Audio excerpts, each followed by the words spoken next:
বাংলাদেশ সেনাবাহিনীর কমিশনপ্রাপ্ত কর্মকর্তাদের এক্সিকিউটিভ ম্যাজিস্ট্রেটসের ক্ষমতা দিয়ে প্রজ্ঞাপন জারি করা হয়েছে। মঙ্গলবার 17 সেপ্টেম্বর রাতে রাষ্ট্রপতির আদেশে জনপ্রশাসন মন্ত্রণালয় থেকে এই সংক্রান্ত প্রজ্ঞাপন জারি করা হয়। প্রজ্ঞাপন জারির পর থেকে পরবর্তী 60 দিন পর্যন্ত তারা সারা দেশে এই ক্ষমতা কাজ করতে পারবে। প্রজ্ঞাপনে ফৌজদারি কার্যবিধি 16টি ধারায় সেনাবাহিনীকে ম্যাজিস্ট্রেসি ক্ষমতা দেওয়া হয়েছে। ধারাগুলো হলো 64, 65, 83, 84, 100, 105, 133, 142। এসব ধারা অনুযায়ী সংগঠিত অপরাধের ক্ষেত্রে সেনাবাহিনীর কর্মকর্তারা তাদের ম্যাজিস্ট্রেসি ক্ষমতা প্রয়োগ করতে পারবে। তবে ক্ষমতাপ্রাপ্ত নির্বাহী ম্যাজিস্ট্রেটরা সংশ্লিষ্ট জেলা ম্যাজিস্ট্রেট বা জেলা প্রশাসকের তত্ত্বাবধানে দায়িত্ব পালন করবেন।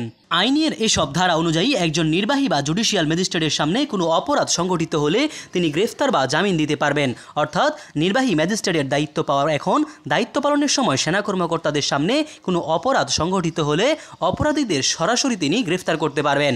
সেনা কর্মকর্তাদের সামনে অপরাধ সংগঠিত না হলেও সন্দেহভাজন অপরাধীদের গ্রেফতার করতে পারবেন। কাউকে অপহরণ বা জোর করে কোথাও আটকে রাখার খবর পেলে সেনা কর্মকর্তারা সেখানে তল্লাশি চালাতে পারবেন।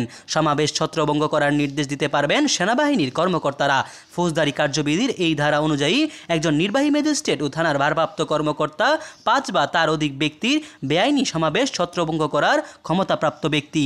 এই ধারা অনুযায়ী সেনা কর্মকর্তাও যে কোনো ধরনের বেআইনি সমাবেশ ছত্রভঙ্গ করতে পারবেন। সমাবেশ ছত্রভঙ্গ করতে বেসামরিক বাহিনীকে ব্যবহার করতে পারবেন। অর্থাৎ চাইলে তারা পুলিশ বা অন্যান্য বেসামরিক বাহিনী সহায়তা নিতে বা নির্দেশ দিতে পারবেন।